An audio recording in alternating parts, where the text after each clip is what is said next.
allow it to be, allow it to you to kind of be in the presence of it. I know it's scary, but it too will pass. The scary will go away. And put your hand over your heart and tell yourself it's going to be okay. I'm going to make it through this. Hello and welcome to Guess Who Died, a podcast where we talk about who died and how we feel about it with Jeff, myself, Julia, and producer Casey. All right, Jeff, it's been a weird month. Let me ask you, who died? Oh, well, I'm going to go with former commissioner of the NFL, Paul Tagliabue, died at 84 the other day. Under his watch, the NFL blew up. A free agency came into play. New teams came into the league. They made more money than they ever thought possible, and it became the number one sport in the nation. And Roger Goodell took over for him. I can't remember when it was. 2006, I believe. Yep. 17 years he was commissioner. Julia, again, not your domain, sport and such, but can you tell us the cultural impact of NFL? Yeah, I mean, you mean like the bonding experience of the country or what? I don't know. I think you have experience in that we talk about it with the kids regularly. Yeah, sorry. I thought when you said NFL, I got worried. There was some specific data fact I was supposed to be pulling from. You are a bereavement therapist. Does NFL enter into your territory? Yeah, the kids are talking about football all the time, to my annoyance and absolute boredom. No, I'm kidding. But they do. You ask any kid, any teen, any age, if their loved one had a favorite team, and they're going to have an answer, or they're going to tell you that their person hated football, or, they're going to share about Pap's couch or his recliner that he was on every Sunday. And it's just something that really bonds these kids to their person. And the ritual of football in and of itself is such a gift because you don't have to think about when to remember dad. Football's on Sundays at 2 or whatever the heck it's on. 1 and 4, but yes, close. Yeah. You were there. It's on at 2. Yeah, there you go. Playing it too. And that's what, you're just going to remember dad. You're going to make it a new family tradition. 100%. So when we talk about the commissioner, while you have no clue who that is, nor a care about it, that ritual that you mentioned doesn't exist without that man. That's true. That was how my dad and I really connected with sport. Yeah. Baseball and football. Couldn't do the hunting thing. It's too boring. I hear you. I tried. I did. I went into the woods a couple times. I'm like, let's connect on sports. It's that cold out there. Yeah, yeah, right? Yeah. But I think it is interesting when we talk about this show, there are some names of people that we don't really know who they are, but how many families were united because of his work. That's true. That's really cool. Yeah. All right. I only have one. Who do you got? Dick Cheney. Yeah. Oh. Flags are at half mast. Yeah. That's all I got. Well, and he was a politician for a long, long time, former vice president under George W. Bush. Yeah. First thing that popped in my head was Dick Cheney. Is it a location? Yeah. He was always in an undisclosed location for a few years, it seemed. Nobody saw him. And then the hunting accident he had with his friends. And Speaking of hunting. Yeah, there you go. There it is. Right together. You just can't live that one down. Yes. But both lives well lived, for sure. Take politics out of this show. We're not here to chat about that, whether you care or dislike. But he was the vice president during 9/11, was a very big figure in leading our country. So, there's that. He died. All right, Casey, who do you got? Because there's another sports person. It's weird, Julia. We've had some losses this month, but when I was reviewing it, I was like, not as bad as previous months. Other months, it just felt like, who are we not going to talk about? Right. This one was a little lighter. Yeah. Good. Mine that I was bringing was Cleto Escobedo. He led Jimmy Kimmel's late night band. Okay. All right. Because it sounds like a Minion name. Does. But now it sounds like he does, what's that? Zydeco music or something. Is that what is? Well, I say this happened real recently on the 11th. We're recording on the 14th. And why I bring it up was because everything that's going on with Jimmy Kimmel recently, I had seen the episode got pulled. So one of his episodes that week got pulled, and it was like, what's happening to Jimmy? Why are they pulling the episode? And he came on the other night, and sudden, I guess. Yes, to share that this is why the band leader had died and that they were mourning. Interesting. And I think everything with that show, again, politics aside, what they've been through to do that was... Absolutely. And what he said on his show the other night, you're not promised time with people. You never know when they're going to be gone. Yeah. And I think that's something that we can remember. He's gotten so much more personal on his talk show. Yeah. And that, it's a big loss. A close friend is huge. Huge. So that's the name I'm bringing up. But yeah, there Right. was another football player. A young guy. wasn't Former, it? he was a Cowboy. Yeah, Marshawn. Nealand. He had a pretty good game against Denver the Sunday night before. He scored a touchdown, his first touchdown. wow. He recovered a blocked punt in the end zone, and a few days later, he's gone. And if I remember correctly, was it a suicide? Yes, Yeah. Okay. he had lost his mom, and whoever called the police to find him said he was gonna end it all. Okay. He was gonna. They just knew where he was emotionally, Okay. and something you don't see. That is interesting, though, to come off that high of your first NFL touchdown and still be struggling with mental health. Those are the things when you are clinically depressed that just Yes. beat you down even harder because you know you should be feeling good about it. And the fact that you don't just makes it feel so much worse when your brain just isn't functioning. Thank you for that perspective, Julie. It's so true. And I think so few can really understand that. Yeah. 24 years old. Man. Wow. And to Jeff over here, who is a Cowboys fan. So I didn't know of him that much except for that night. You know, Yeah. it's very sad. And if you need help, if you feel like you're struggling, reach out. yeah. Another name that, again, need to throw out is Diane Ladd. Maybe you're not familiar with. She Clark's mom in Christmas Vacation. is that who that is? Uh-huh. Oh, Yes, Clark's mom. I had to make sure I got that right. I had to think about it. okay. I'd forgotten that. I mean, you see it. I watch it every year more than 3 Yeah. times. It's like she's on my she'll be on my television soon. There you're right. Yep. That's true. Yep. So she's always there. And I do know she's the mother of Laura Dern, which I know Laura Dern. Yeah. So, yeah. Well, that being said, I am excited for today's show.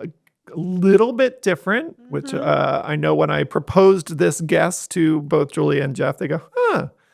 So, We're excited to have our guest on today, and it ties into a lot of what we've been talking about in the intro here. We don't talk about this too often, but we do record this from Olivia's house, a children's grief and loss center. And we were saying this has been a slow time for celebrity deaths. This time of year can be slow, even for deaths in the community. We often find sometimes with folks with long-term illness that the holidays, they kind of hang on for a little bit. But another piece that we talked about with Marshawn and mental illness and trauma and how that can all play into your healing. And so today's guest that we're having on is tied into both of those pieces. Someone that has worked with us for many years in many different facets, and we can't wait to learn more. So in just a few moments, we'll be back with our guest, Patty, on Guess Who Died? Olivia's House is an independent, freestanding, nonprofit grief and loss center that supports children and their families before, during, or after a loss, all at no cost. When death enters your house, you are welcome at our house, where families are met with professional care, expert guidance, and resources for children and teens of any age. Nestled in central Pennsylvania, Olivia's House continues to be the premier independent grief and loss center. Welcome back to Guess Who Died? I'm Jeff with Julia and our producer Casey, and happy to have our guest in the studio today. Welcome, Patty, to Guess Who Died? Hi, how are you? Good. Glad to be here. So happy to have you here. Yeah. All right, so Patty, you saw the title of the podcast. When we ask you the question, who died? What do you have to say about that? Well, I feel like it's something that I know a lot about. It's kind of a whole lot of people who've died in my realm.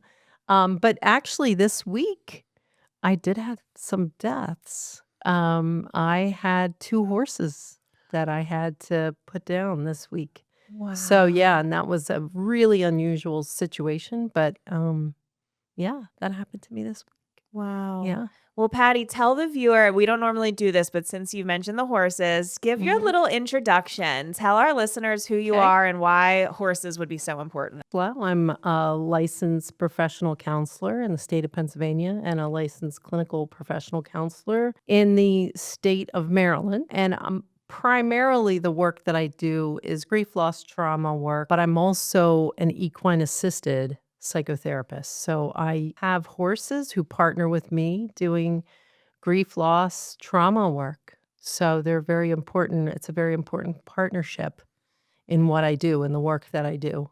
and the stories that they help to tell for people who are grieving or people who are going through some kind of trauma. Describe how the horses tend to help with that. Wow, that's a pretty deep question because there's a lot of different ways that they help. Primarily, a horse's brain is a lot like the traumatized person's brain. So a horse kind of is always in their amygdala, they're always in their flight center of their brain. And when you meet people, especially kids, I would say, but people who've had trauma, but children as well who've lost a significant person in their life, that connection gets broken. And they get into that place in their brain where they really feel like life is threatening. There's no safe place. Horses live in that brain. Horses live in a prey brain, which is very much about, I need to feel safe, So they're always kind of on alert. And when you've had a significant loss in your life, you're always on alert. You don't feel safe. You've lost a connection. So that's a big part neurobiologically where horses can help. But the other part, I think, is the fact that horses live very present. They don't live in yesterday. They really don't live in tomorrow. They don't have that kind of complexity to their brain. So they really live like, I'm here. I want to be safe now. I don't necessarily want to be your friend, but if you're safe, I'll be with you. That is one of the things and one of the ways that we see them helping people quite a bit is getting them present back in their bodies. Kind of a really somatic experience. So yeah, it's a real blessing to do that work. That's so much to unpack there. And just to and thank you for sharing all of that. And I know so many of our listeners are like, I need to look into this. And Patty is an expert in this field. But it sounds like for horses, helping folks to tell their stories, they almost carry a load themselves to help do that work. I remember years ago, Patty, one of your horses died. I will never forget this. The phrase you used really stuck with me. You said, it's a big soul to move. Yeah. Or to pass on. Yeah. And that really struck me because, we talk about the funeral ritual all the time and the body and the casket, but imagine mourning a horse that you have worked with and loved and nurtured. And here is this giant body that had so much life in it. Yeah. And it is just a body. And that is... Yeah. That's a lot. Not to do when I know you're in mourning, but tell us that's a lot. No, it is a lot. And I think it's a lot in terms of like, if you think about how we think of our own life cycle, most of us don't really think about, well, what does this mean when we lose this kind of animal? Because dogs and cats, people obviously have come to us even for pet loss. But with a horse, they're such unique beings and they're really, really unique personalities. Like they're all very different. And each one has carried in this line of work that I do, they've carried different families, different individuals, and had to support them. They get me out of the way. Quite frankly, that's the best thing. Is to they kind of walk up and they'll walk in between myself and a family or a client. And it's like, man, I'm home free now. I can back out of this and let the horses do the work because the horses can hold that space for people so much better than I can. I've had a lot of practice at it, so I kind of think I know what I'm doing. But it's really great to watch the horses go to work and just allow that to happen. But as individuals, I think it is a big spirit that leaves, it's almost like you can witness it. People would say, oh man, you're a crazy lady.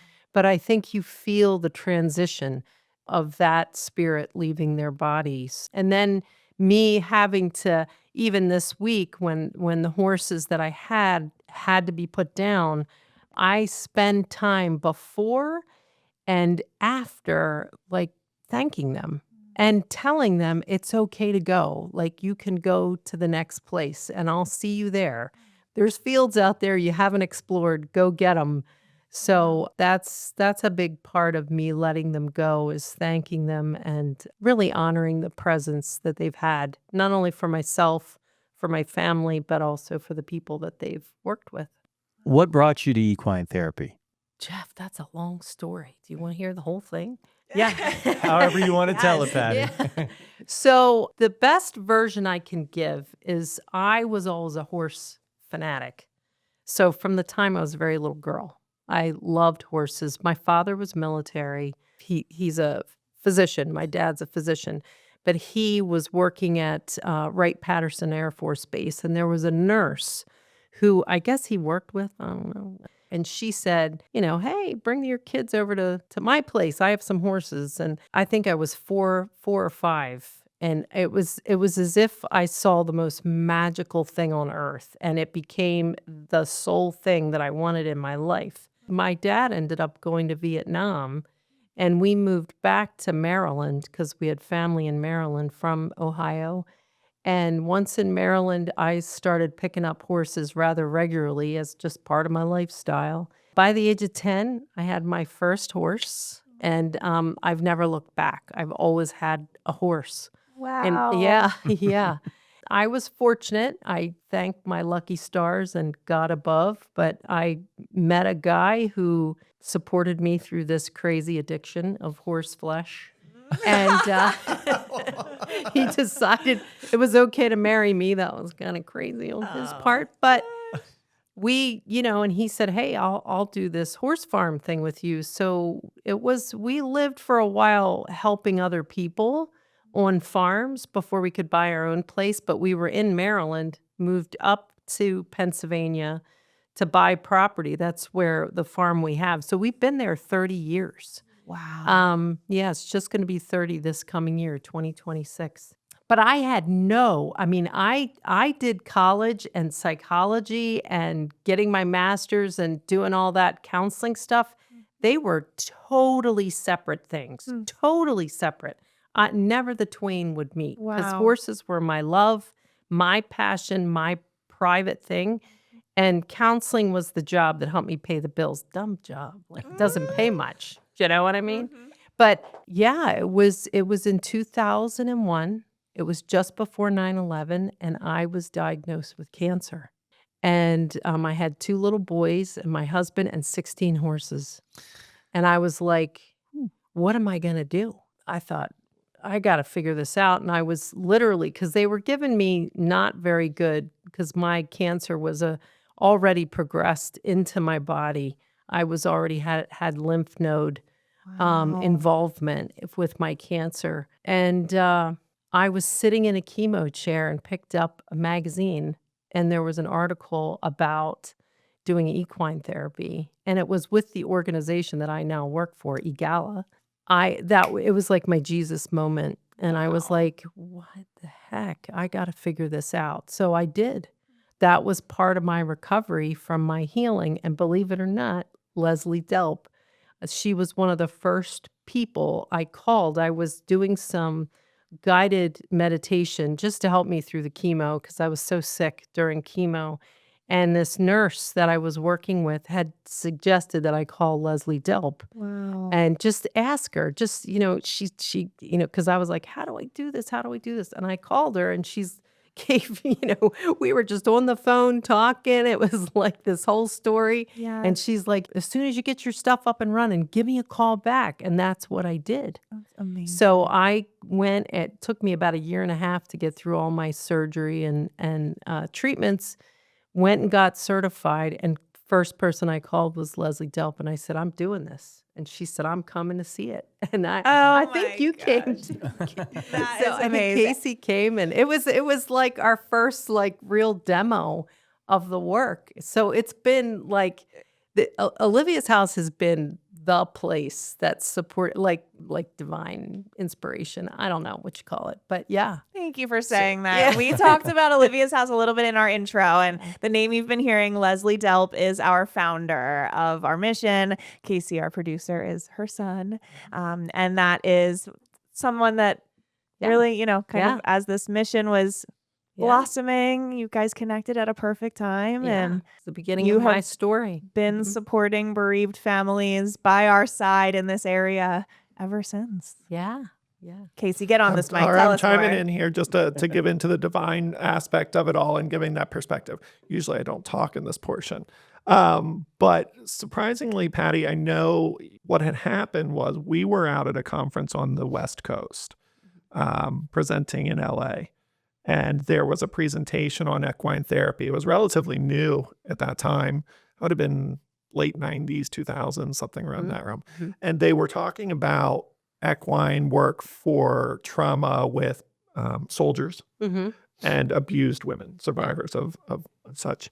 And we were like, this is fascinating work. This is incredible. I wonder how it could work with grief.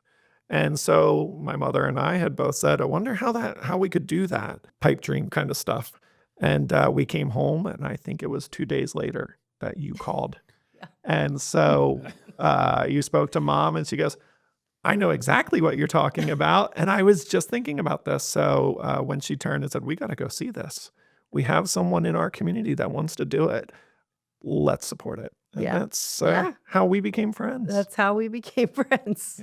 So, and she was like I would call her and ask her things about business and how to, do this work. And I think for me, especially what was really, this is an unusual thing, but I was intrigued by just my own experience with my own grieving my own losses through the sickness, but also just death itself.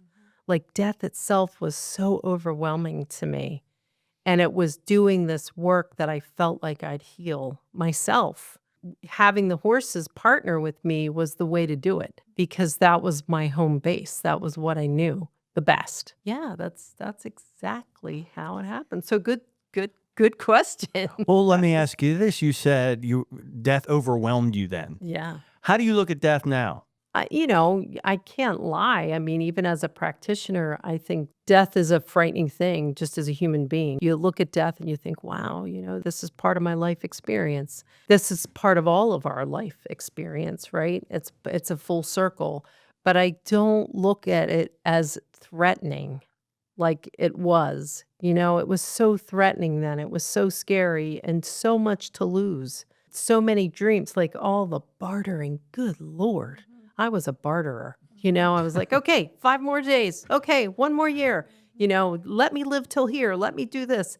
So I really recognized there was a real spiritual component in it for me and still is to this day. But I think now what I'm most, and I'm going to use the word grateful for, because I feel like the gratitude I have is towards learning other people's stories and what people have gone through. Just look, they're like all soldiers. They've been through a war. To me, holding that space for them and creating some kind of connection with them seems to be the most important thing that I can do. So that would be how I look at death now. It's not as intimidating as it once was. And in working with grief and loss, I think it's so important to never lose sight of what that threatening feeling felt like, because that is what it feels like to the families that we're working with often, and the parents, and not knowing how to approach the topic of death with their child because to them, even the topic feels threatening. Yeah. And that's where we can come in to say, I get that. Mm-hmm. Yeah. Let me show you how it might not be so Yeah. scary. Yeah. Like I always try to help people normalize it a little bit more. I say, we do so much preparation for babies coming into the world, as we should. It's a beautiful transition from one side to the next. And I said, but we don't do anything like that with death. It's all this push away. It's all this resistance. And really, it's just another transition. I don't know all the answers to the other side. But I'm going to tell you, it's a transition and we need to honor it and we need to stay in the place of gratitude and memory and really kind of being intrigued by the story of other people's lives. Because they have everybody has a big story to tell. Even the littlest person who's left us has a story to tell. Yeah. So I think that's a really unique kind of approach to all this. Did you have one of those moments in your equine therapy where you were just like blown away? Yeah, I've had a lot of those moments. the most impressive thing to me about the equine therapy, and you have to frame it in the sense that a lot of the referrals I get from Olivia's house are people who are kind of more resistant or that their bereavement's so complicated. So there's something underlying, there's something else there. I think the things that blow me away the most are people come thinking that they're just going to work on the loss and they're going to try to figure out grief when it really is a lot about something else that has complicated the grief. And in most cases, it's either an underlying mental health thing, anxiety, depression, or it's a relational thing. So the family has shut down in communication, and the horses are the ones right away, like boom, they just show up in front of people. I have this horse that we've been working with for a long time. She's some kind of like other being, I think, because she reads people so well. Just 2 weeks ago, I guess, we've been working with somebody who has had a significant loss through a suicide. It's very complicated. This person has had multiple losses throughout their life, but this one was a really particular one. And this is over a year's time we've been working with this person, and they've said that this horse really represents, she just kind of shows up, this horse always shows up every session. And she says, this is really my boundaries, like I got to keep myself safe and I got to kind of protect myself from being hurt again. And when in the last session, the session was about not having such hard boundaries, like not letting things be everything a wall. Typically, when this person shows up to the session, this horse marches literally across the field and is right in front of her and says, she's always like, yeah, this is it. This is it. Well, on this particular day, which is just 2 weeks ago, the horse stood back, didn't come near her. And she was like, she immediately started to cry. And this other horse who is kind of difficult and has a lot of spirit, and, she's all that and a bag of chips every day, she shows up and she's like, I need to be more like her. My eyes are kind of like popped out of my head and I'm like, okay. And I said, and what's that like? And she says, I need to let go. I need to just go with the flow and go with life. Wow. That was a big shift so it was really powerful, but I don't know if they pre-decide, the horses decide before the session, like, hey, this is how this is going to go. But that's how it went. Oh, So it's amazing to have powerful. your insight, and you've been using the same phrase over and over, just holding space, and that the horses can hold space and you can create space for clients, and just everything you said about what people think therapy is, especially relating to grief. And hear it from parents all the time is they think that the therapist is going to say or do something that allows a person or a child to open up, unleash all those feelings, and now they're gone and they're done and you did it in therapy. Yeah. And that the therapist is the expert that is saying something smart and wise and factual, and that's what's made this whole thing happen. And it's not. It's two horses that did something and her seeing, that's not what I want. That's the way I would like to be. And you created space for that. And that work, years long or whatever, that's what therapy is. Yeah. And is finding those tools and just giving yourself space sometimes to open your eyes. 100%. Yeah, very much so. And that is, I think of all the therapeutic techniques to have to learn.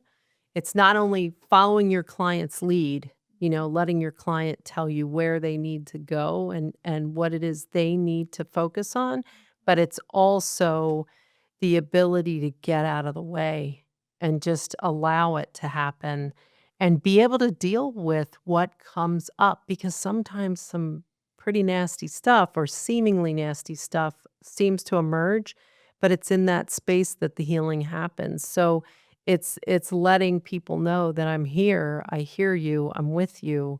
Even the other day, I was talking to someone who just is so resistant to their grief, and I said, maybe instead of pushing away, you can just lean in a little bit. And I said, I'm not telling you have to sit with it all day long, but, sit, see what happens, see what it does, see if it changes, is there another amorphous thing that arises from it? But Yeah. it's exactly what you said. So, what's the difference between working with individuals and families? Do you see a significant difference, or how's it work with the family? So I would say to you that the best work is the family work. And that is because it's a system. When one person is going through something, the entire system's affected. So learning how to be and to communicate openly with the whole system makes such a big impact. Initially, I would say as an early therapist, I was more afraid of the whole family system. Now I'm just like, bring it on. Yes. The more the merrier because Because that's where change happens. exactly. Exactly. So that is like it's such a blessing to have everybody there and to see how each person affects the other. I think that that's the beauty of the work of and really for me it's being outside with the horses. It's the best because I don't have to worry about other stuff. They can get immerse in nature and horses and the outside and they're more free to be themselves. So I think it takes off a lot of layers right away. So I really enjoy the family work. Not that individuals don't matter. No. No, understood. Well, I'm curious. At the top of the episode here, we asked you who died. You said a lot of people. We talked about a lot of stories you've heard over the years that the horses have helped to bring out. Talked about your two big, beautiful spirits that moved on this week. But just with all of your years of work, your own personal lived experience, what wisdom do you have to any of our listeners that might be coming to this place in mourning or bereaved and looking for wisdom from an expert? Wow. That's a tough one because in the moment, everything comes up and I'm trying to like wrap it up into one little thing. I would say be kind to yourself. Be really kind to yourself and start by, Tara Brach. She does a lot of the work on mindfulness and she talks about holding your heart, like putting your hand over your heart and just telling yourself like it's going to be okay. And feeling that feeling like, "Oh, yeah, I'm going to be okay." Taking that deep breath and sensing that, the warmth of your own hand over your heart. But I think that's the biggest thing is you're going to be okay. And you're going to incorporate this and it sounds kind of Pollyannish, but you're going to incorporate this loss into your own story of your own life. And that's an amazing thing and it's a gift that someone's just given you. That would be those things. I think that's the wisdom is don't push back. Allow it to be. Allow it to you to kind of be in the presence of it. I know it's scary, but it too will pass. The scary will go away. Put your hand over your heart and tell yourself it's going to be okay. I'm going to make it through this. Well, that's what I've seen happen. People, even through the worst things, come out better on the other side.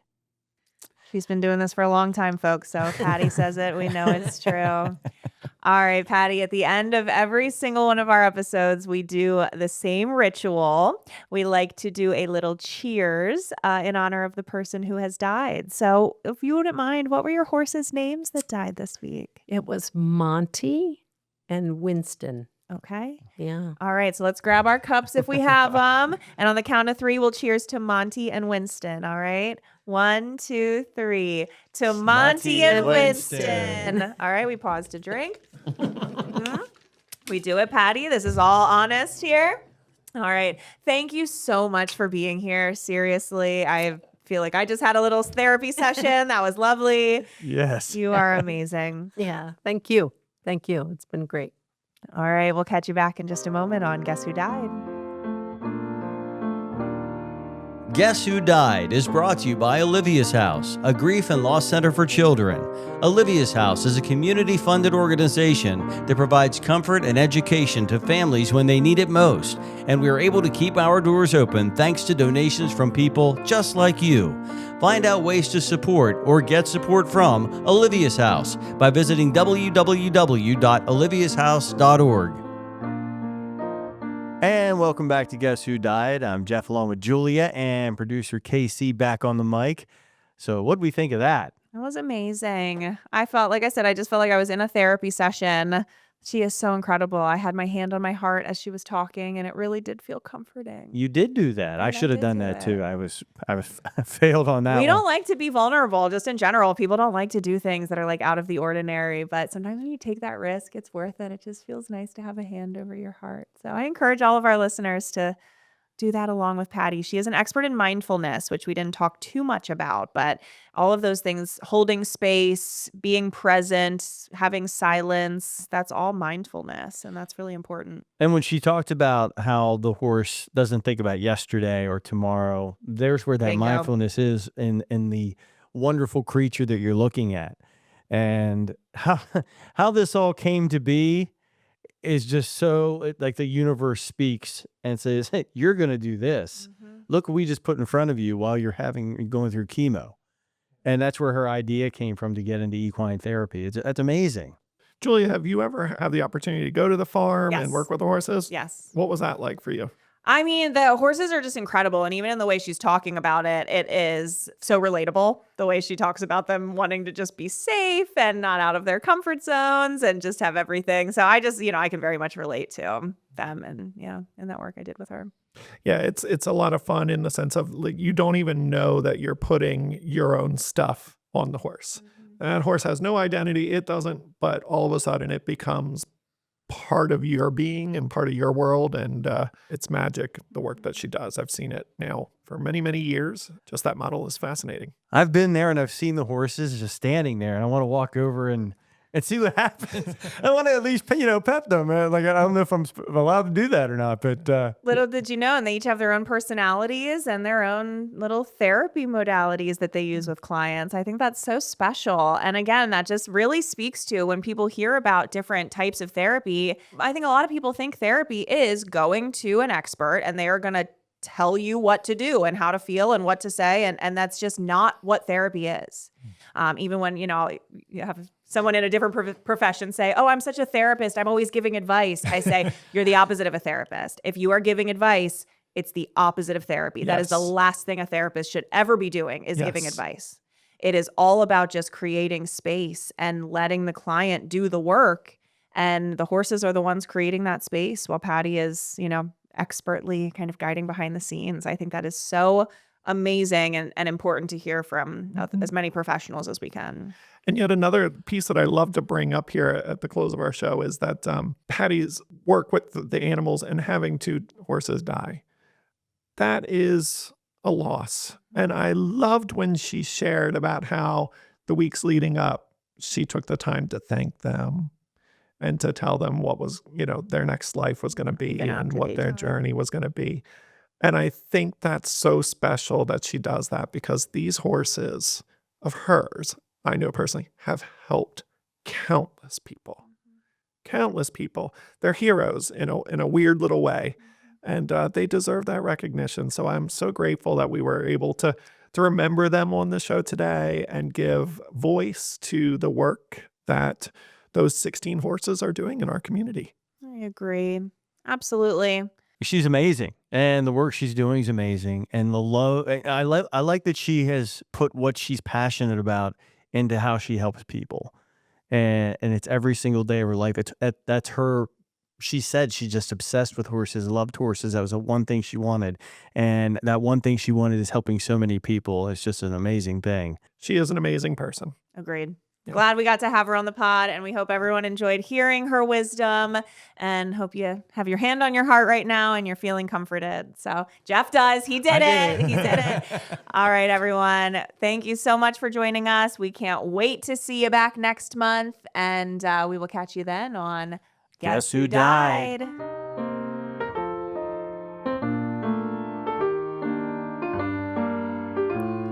Guess Who Died is an Olivia's House production, sponsored in part by the M&M Lissauer Family Foundation.